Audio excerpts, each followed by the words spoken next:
Your host, Christine Marie, and I am joined today by Austin Armstrong, #1 best time seller. And y'all, he is probably one of the leading voices in AI today. He has had billions of views with his content, and he has utilized AI to get him from the place of struggling content creator to now a leading voice. And so, Austin, thank you so much for being with us today. Oh, Christine, it's a truly an honor. I'm excited to be here. I appreciate the opportunity. I'm excited to have an amazing conversation with you, and I just hope that it helps people. Me too. Me too. I just, as I was doing a little bit of digging into your most recent book, Virality, that's out right now on ebook, but it's officially coming out hard copy on December 1st. Woohoo! I would love to, we're going to address some problems today around obviously people who need to start using AI, those who are using it currently, and how to really leverage it further. But then also, what does it look like to be radically responsible with this tool, with also the content we're putting out there? And so before we dive into all three of those, Austin, who are you and how did you, what was your transition, your transformation story? Oh, I'm just a nerd that found out something that he liked to do and kind of never stopped doing it. The real answer is I stumbled into social media marketing about 21 years ago when I was 14 years old on MySpace. And that's a big throwback there. But I stumbled into these communities of other people that were growing their following, and it wasn't even about money at that point. It was, I think, just about validation, the wanting to be seen somewhere. There were some things going on in my life at the time, and so I took to the online world to seek validation. And I was really I got immersed in that world. Had hundreds of thousands of followers on MySpace. Used it to end up developing multiple streams of income, which is such a impactful time in my life. You know, you're so young that your brain hasn't fully developed yet, and this is such an impactful time.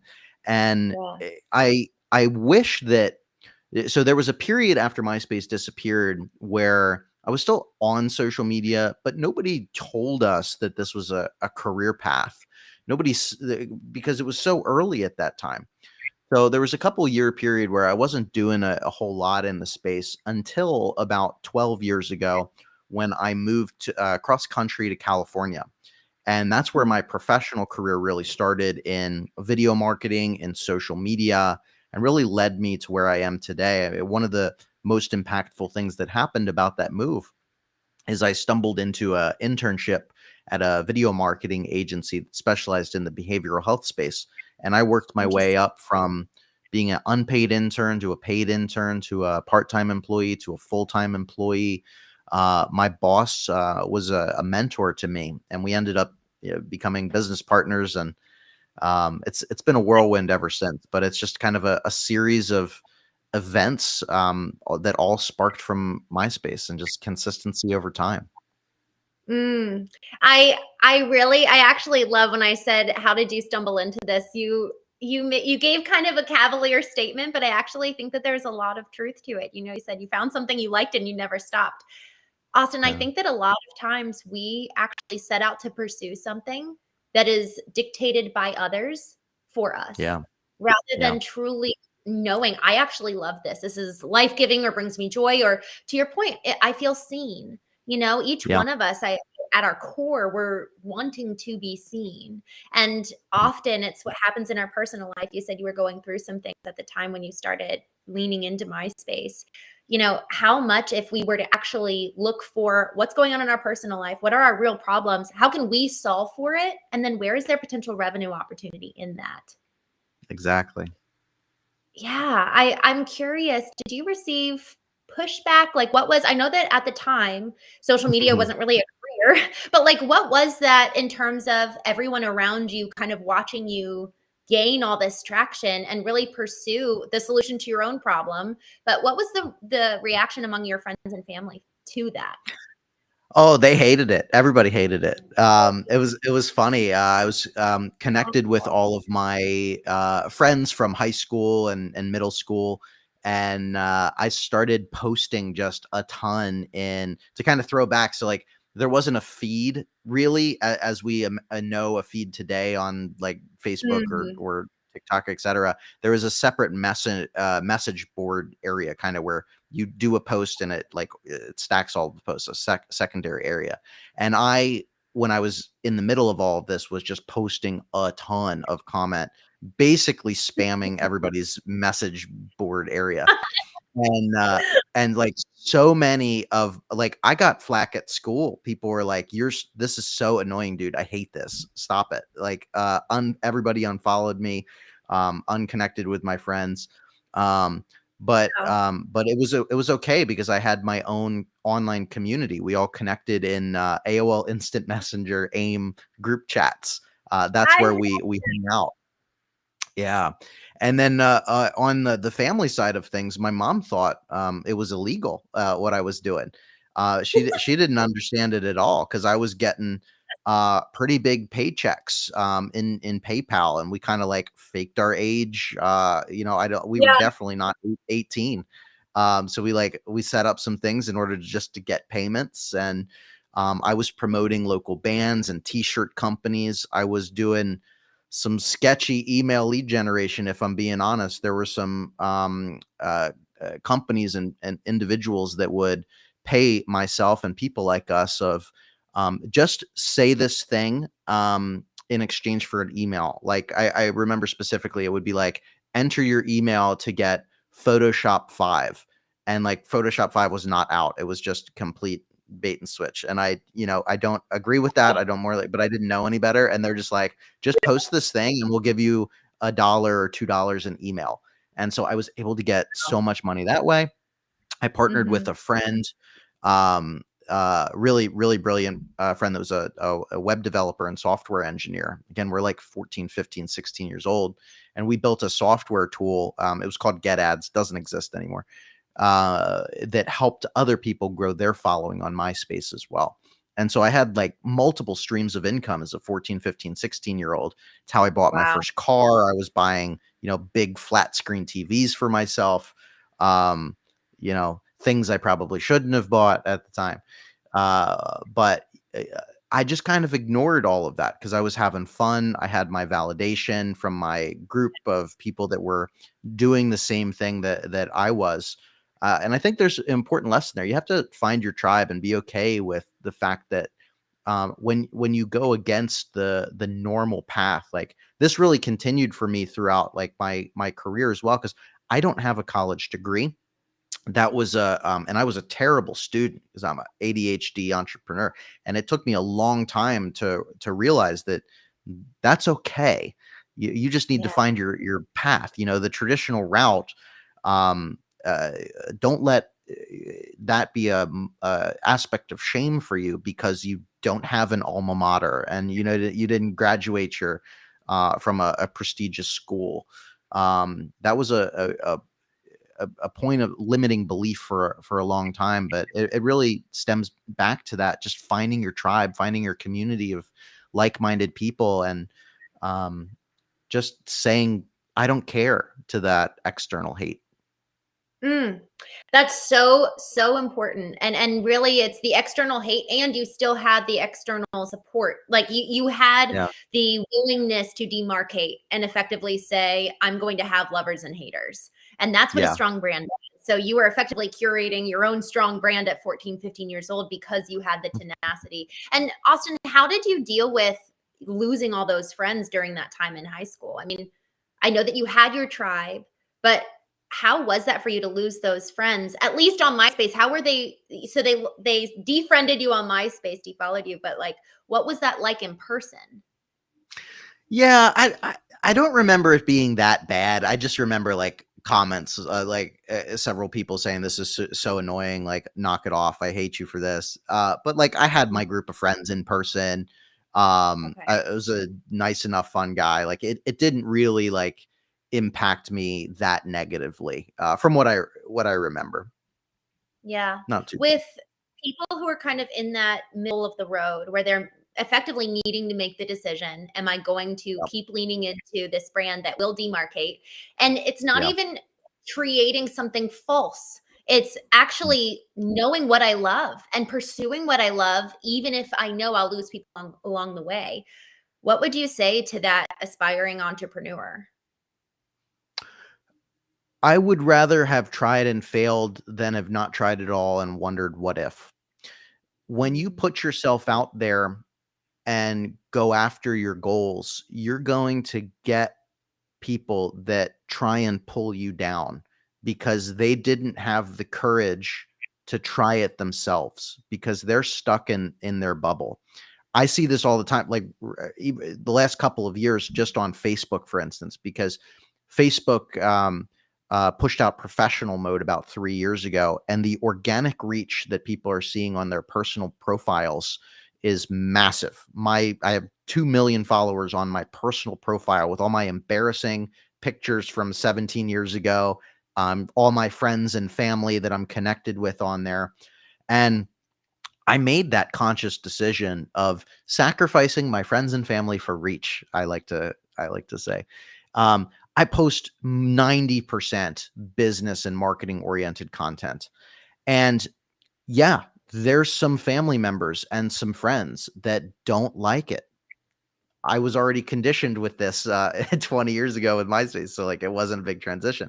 But if you're just going through this, know that yeah, you're going to isolate some people. There's going to be some people that don't like what you're doing because it reflects on their own ego that they feel stuck.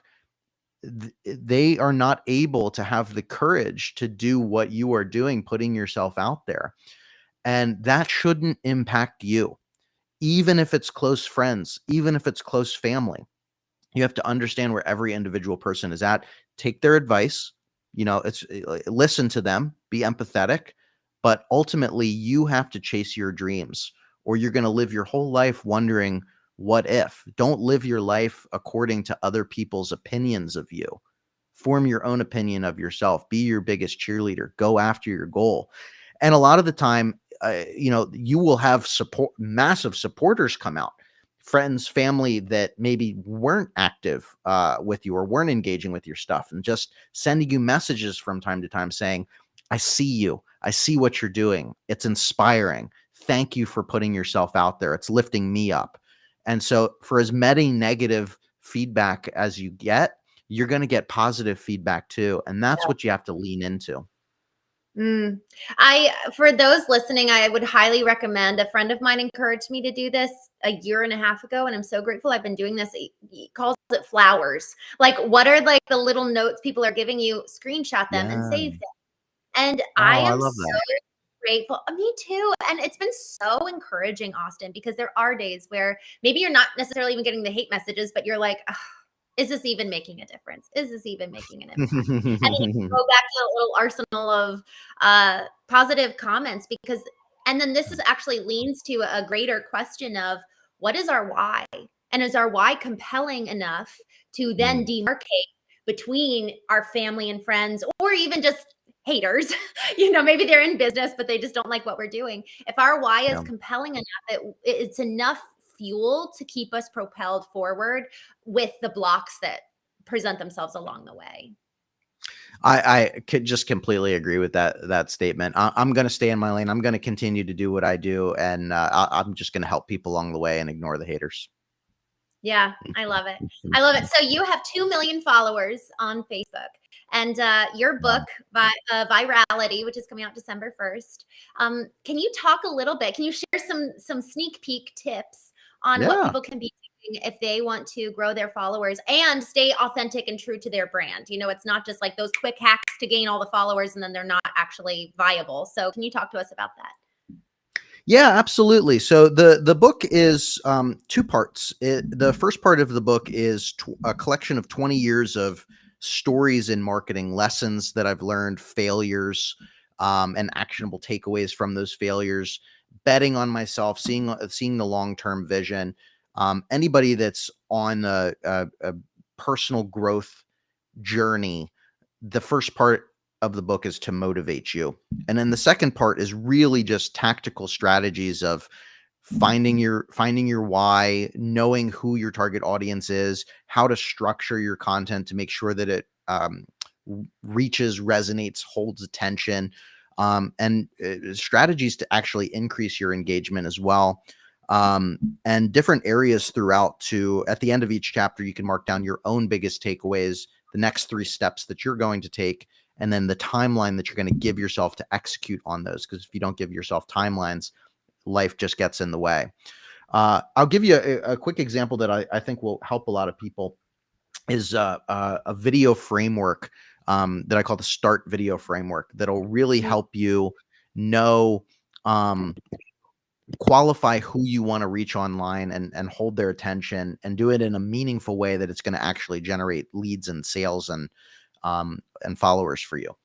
And so, first of all, you have to know who your target audience is. You have to understand why you want to be online. What is your goal? If you're just scattershotting different content ideas and you just want to get some more followers but you don't know why you want more followers, you just like the vanity metrics or whatever, that's short term. That's not sustainable. You will burn out. You don't have a clear purpose, so you just don't have a North Star that you're working towards. So you have to go in with purpose. And the thesis of this book is really, don't be a content creator, be an entrepreneur who creates content. And so you have to have that back end structure to know, like, what do I want to create content about? Who is the content for? What are the problems that they're dealing with? How can I really just help them and create actionable advice that leads to inbound? And so what the framework is that S in START stands for stop the scroll with a powerful opening hook. We live in a attention era and unlimited content where with the swipe of a thumb, there's a new video. If you haven't captured their attention in the first 2 seconds, 3 seconds tops, they're scrolling on to the next thing.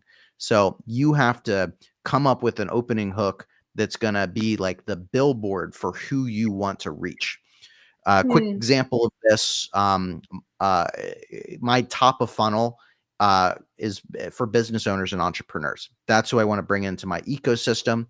And so at the broadest level, I will do an opening hook like, these 5 websites feel illegal to know. Or if you stack these 3 websites together, your business is going to explode your competition, or something like that, where it's intriguing enough to be like, whoa, what are these websites? Are they actually illegal? No, of course not. It's just to like get the attention. So the S stands for stop the scroll with a powerful opening hook. The T stands for talk about a problem. So if that's associated with the opening hook that you just brought up. So you could say, if you're dealing with this problem over and over and over again, I get it. This is a common problem that my target audience, is dealing with right now. So you're cutting through the noise. You're qualifying your audience to continue paying attention. You've stopped them in their tracks. You've addressed a problem that they're personally dealing with. And then the A stands for align and build authority. So this is where you can briefly talk about yourself, and shout your credentials, or shout how you overcame that problem, or how you've helped someone else overcome that problem. The R stands for resolve the problem. This is going to be the meat of your video. This is where you just give your best actionable information away for free. 3 tips to resolve that problem, or here's A to Z, everything that you need to do. One of the best pieces of marketing advice I ever got was to give your best information away for free. Sell them the implementation, the specification for their particular use case. All right. So the R is resolve, and the T is tell them what to do next, the call to action. So click the link in my bio to schedule a one-on-one free call with me so that we can get to the bottom of your problems together. Or send this to a friend that really needs to hear this right now because they're going through it. They're dealing with this problem. And if you just follow a framework like that, you're going to stack the odds in your favor. You're staying true to who you are. You're aligning with who you want to reach. You're qualifying the audience, and you're just building genuine connection through solving real problems over and over and over again. And it's a format that just holds attention and performs really well I've tested it tens of thousands of times myself, as well as in many, many different niches when I ran an agency for 12 years. Love it. This is so, so, so good. So I want to start, we're going up to the S. One thing that really stood out to me is have your hook be like a billboard for who you want to reach. That's just Yeah. like, so think of the hook as a billboard. That means it's short. You know, Hmm. billboards can only have a certain number of words in order for it to not be lost on the highway. And so if we're thinking something similar, you know, that's so good. And I've done traditional media buying. So I'm like, oh my gosh, I love that example of your hook should be like a billboard for who you want to reach. And then the T, I was writing an email campaign the other day, and a friend of mine shared how they used this opening phrase to a brand new cold list. And it said, I'm sick of it. That was the title. And then he went in and said, I'm sick of, and then listed all the problems. And so I Yes. love that angle of just really laying into the problem and really highlighting, like, I'm sick of it. Like this, tell them what the problem is. I'm sick of it. And also resonating with them on an emotional level, like saying I'm sick of it or something along those lines allows for the emotional resonance where they feel the empathy of what you're saying. Rather, because when it's empathy included, it preserves and staves off manipulation. And that's really, really important to do.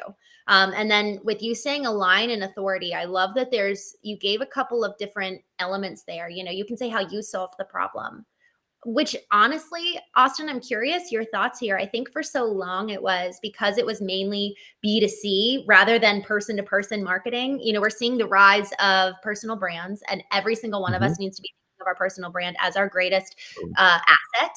And so with that, there's a lot more that actually has stake in, have I solved this problem for me? What's my transformation? And I want to hear you talk a little bit about that, because yes, we should still have testimonies from our clients, but have we ourselves personally done it for us? Can you talk a little bit about that? Yeah, absolutely. Immediately, what comes to mind is when I started my marketing agency years ago, I hated sales. I hated cold calling, picking up the phone, and just dialing lists and getting rejected over and over again. And I went through training, like sales training programs and sales boot camps and stuff. The cold email, cold LinkedIn DMs. I hated doing that. That was such a problem that I was personally dealing Me with. too. I hate I it hate too. it. Oh, it's like power to you if you can do that. You're a special type of human that you can just pound the phones all day and get no, no, no. I can't do that, right? So I had to resolve that problem myself for my business. Otherwise, it was going to fail. And so Yeah. my strategy for that was figuring out social media organically to create inbound. Because for me, the mental switch was if I've already created content that resonates with who I'm trying to reach, by the time they're on a Zoom call, they've seen my video, I've resolved their problem, they clicked the Right. link in my bio, they scheduled on my Calendly link, they showed up. That is a much different conversation. They've basically already been sold. I've already sold them in the content and the journey. It's mine to lose. And so, just by creating content and everything that I just outlined in the start framework, I did, and it resulted in me growing a multi-7-figure agency, all on the back of organic content from.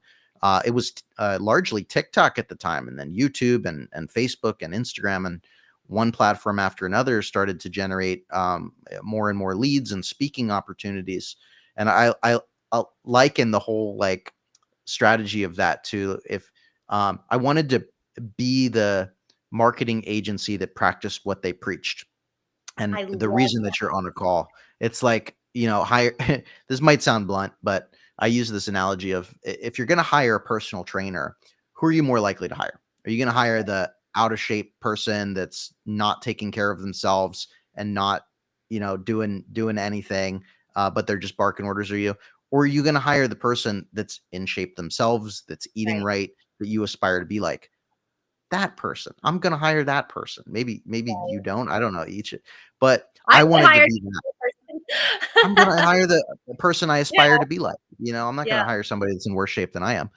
And so that was the thesis behind all of that. And so that's how that's how I align with that of if I was doing a campaign of like, for agency owners, listen, I get it. I hated cold calling and getting rejected over and over again. I personally resolved that problem by figuring out content creation. Here's 5 things that you can do as an agency owner to get over that hurdle of just getting rejected over and over and over again, and attract people that actually want you without you having to do all of the work up front. If you just follow these steps, and you can contact me in my bio for a one-on-one call, and we can walk through a specific use case for you. And so like, that's kind of a rough overview of like following that framework of how I've Yes. personally overcome a real problem. I love this. So, and one quick note, just for, I saw Randall said I did the cold approach in person sales, and he said yuck. So I think It's we're all on the brutal. same page. Yeah. Kudos to people who can do it. I'm so impressed. You know what, with that, I think it's interesting at the very beginning of the show, for those of you who are recently joining, y'all, I said, Austin, who are you and how did you get to where you are today? And he made a kind of a little comment where it was a little bit off the cuff, but he said something that was so resonant with me. He said, I found out what I like to do and I never stopped. You know, you didn't actually get off the rails and trying to like be good at sales. You're like, I don't like this. It's not life-giving. It actually is awful. I'm not going to Yeah. spend my energy there. So let me spend my energy what I do like doing. And Yep. so there's multiple ways to solve a problem if we allow ourselves to be creative and stay in our lane. And maybe there's supplementing it with outside help. Maybe at some point you hire someone who's good at sales. But I just want to Yeah. reflect that back because that's so important. I think we can, with all the masterminds we're a part of, it's easy to get distracted and be like, oh, am I supposed to be doing this over here? Rather than, no, this is where I'm so sharp. These are my superpowers. And you said in your Yeah. book, go ahead, please. No, I just love that. I mean, I resonate with that so much. I call this like outsourcing your suck. I just don't, there are so many things that, yes, I could be doing in my business, but I just don't want to. So I will partner with people that, that can do that, or I'll hire people to do that thing. Cause Christine, the reality is, all I want to do is create content. All I want to do is be on social media. Like, yeah, it's an addiction. Let's call it what it is. But I love content creation. I've never burned out in 20 years. It's all I want to do. So I build businesses that allow me to be a content creator and go to speaking engagements and go to mastermind events and just be a extroverted social butterfly and create content that promotes all of my businesses. You know, it's important to let go of some of those things and lean into your power, your superpowers, and understanding like what is your thing that you are so much better at, that if you can just buy back your time. Great book, Dan Martell. If you can buy back your time by outsourcing that, or getting partnerships, like I will take less equity or less profit all day to free up my time to do more of what I love all day. So good. And that's where we have to be so clear on our why and what constitutes success for each one of us. You know, I was having a one-to-one session with a founder earlier this week, and we were talking about what is your ideal? Who are you? What's your ideal in business, in family, you know, in every area of your life? Because otherwise we're going to end up getting to the end of our life and realize we were living in reaction versus being proactive. And then also living according to who everyone else says we should be or what their metrics of success are. So you said a section in your book, you're really diving into the why. What and how can people really kind of nail down, this is what matters to me, this is where I shine and how I shine? Yeah, I think you have to do that through self-reflection, right? We prayed before this, which I am very thankful for. I think if you meditate on that, you pray on that, you self-reflect on what is it that brings you the most enjoyment. A great practical thing that you can do is a time inventory. And so from the moment that you wake up until the moment that you go to sleep, mark down every single task that you do. How much time that it takes you, what is the level of enjoyment that task brings you, and what is the ROI on that task. And you should also just, as a good practice, associate a dollar value with your time. How much is your time worth to you? however you want to calculate that is great. I calculate that of how much or potential revenue can I generate in an hour. And so if there's a task that brings me low enjoyment and less ROI than what I value my time at, I will try and find a solution for that so that I can do more of what is a higher level of enjoyment for me and what makes me the most amount of money. That's the best use of my time. And so if you just go through that, and really in this instance, pay attention to your level of enjoyment. What are the tasks that bring you the most enjoyment? That's Yes. what you should focus on. That's your why. That's what you're gonna figure out of like, oh, every time that I run or I do public speaking engagements, I get the most enjoyment out of it and the most ROI. And it's because I love teaching the things that I Mhm. learn and that I have applied.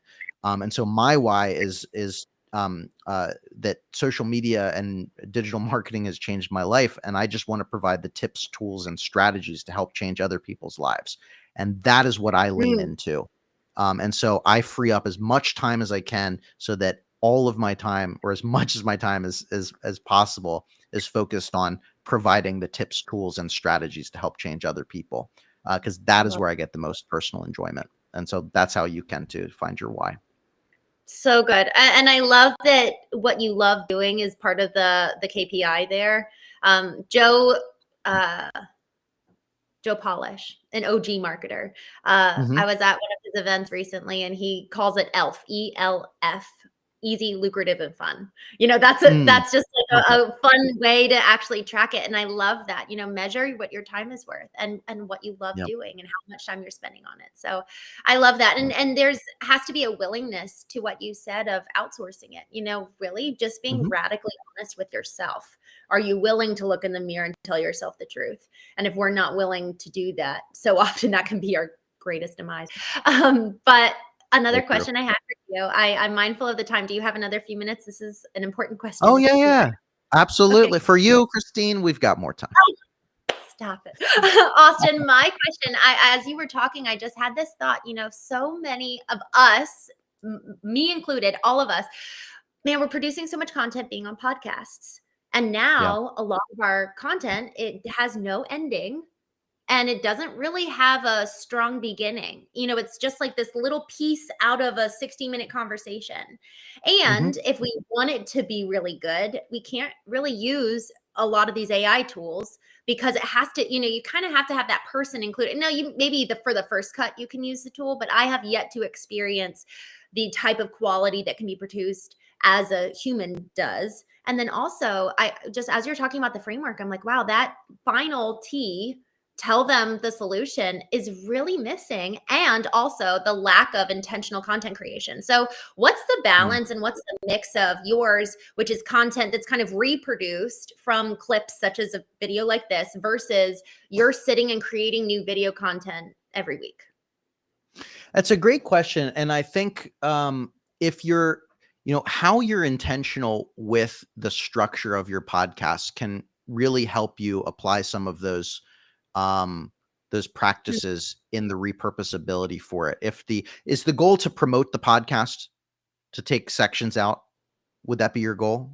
Well, Or I'm thinking more so actually when I'm guesting on other people's podcasts. Like I mm, so if I have my own podcast, obviously if I'm interviewing people, there's a different dynamic versus I'm guesting on someone else's. So I guess that's a question for you of mm, and it comes down to like what's your offer, right? But when you're having a dialogue on either yeah. who's hosting, who's guesting, it's just hard to include a CTA at the end of every single paragraph. But maybe that's actually a practice we should start including. That is such a good question. I've honestly never thought about it. For clips, I mean, you could just riffing here, just going off the cuff. If you want to go in with the intention of following like the START framework as you're being interviewed on podcasts, I think a simple way to do this would the S would be start with the stop scroll to opening hook, right? That is as simple as just the question that's being asked. And so you could start Yeah. the clip off with either the interviewer asking the question or me restating the question. And that acts as the opening hook. And then for there, you can talk about a problem and be like, Christene, how I came to this conclusion is really because I was dealing with this problem, and then go into that problem, and then and then you could talk about a line, right? Like, just like I did earlier. Like if you asked me, like, basically, I answered your question earlier in the framework, right? Like, how does alignment? How have you personally dealt with alignment? And well, so Christene, how have I personally dealt with alignment? I struggled with getting sales in my business, and I had to personally overcome that. And here's 3 things that I did in order to resolve that problem.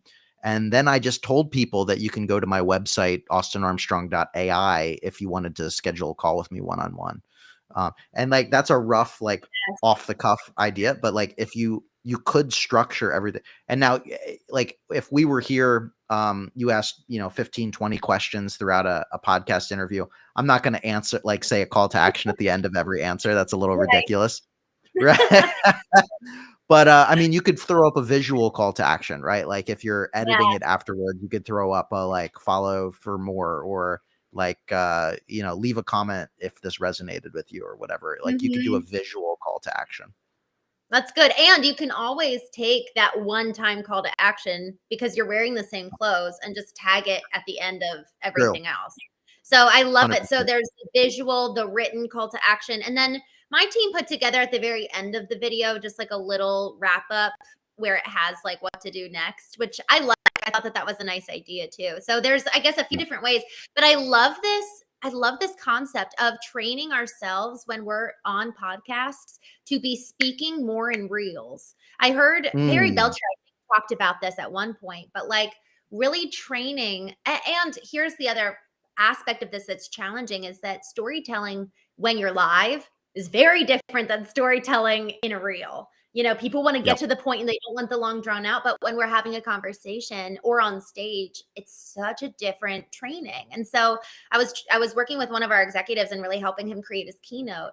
But that's such different types of training than social media presence. We used to have with PR, I did more traditional media back in the day, and we would train people before going on TV. And so I actually think that there needs to be a social media training around how do you talk in sound bites, and practice it. And it's not just, I don't know. I just think my mind's kind of racing now on all these different ways of implementation because there is such different styles from being on TV, being on stage, being on podcasts, speaking in reels.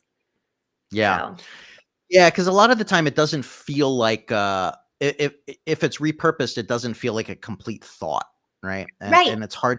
It's hard to, it is a difficult balance, right? Because especially for like short form content, you really want to be, now it's like a little bit more flexible, like under 90 seconds, but for a long time it was really like under 60 seconds.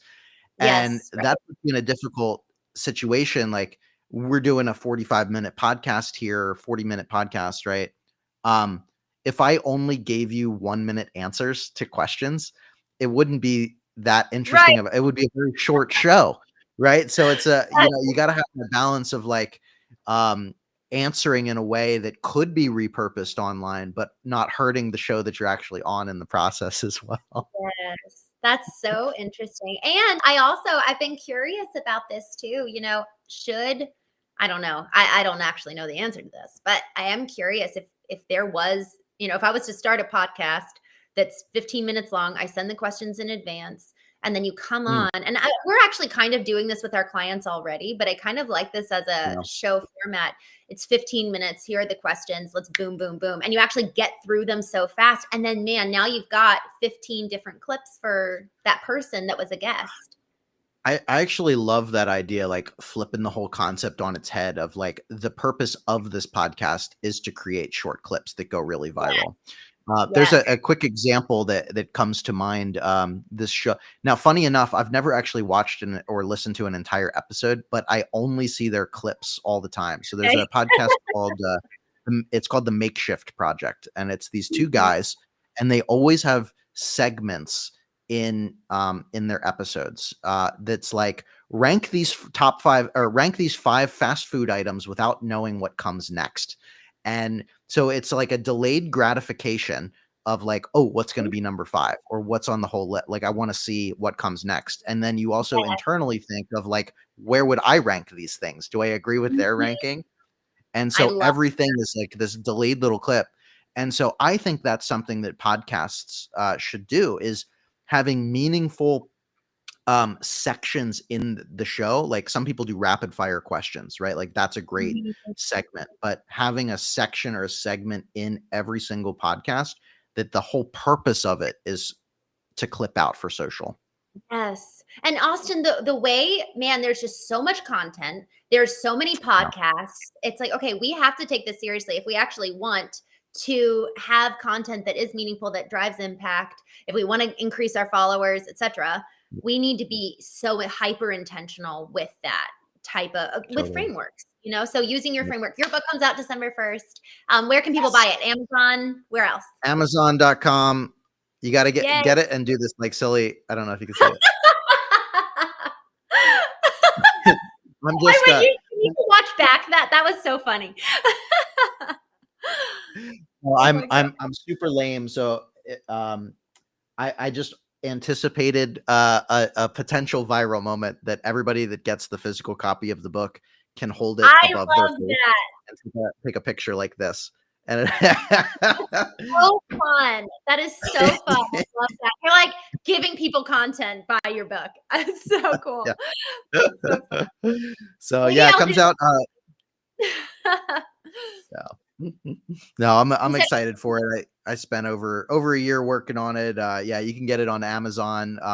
Quick little tip: if you search for virality, add the exclamation point at the end, because Amazon currently likes to auto correct it to vitality. But if you oh, search for virality with an exclamation point or Austin Armstrong, you'll be able to find it. nice. Yay. Well, super excited. Austin, thank you so much for the gift Thank of your time you. and everything you shared here. I could have gone on for hours, but I'm so grateful. Appreciate you, my I friend. appreciate you, Christine. Thank you so much. Thank you. And thank you everyone for tuning in.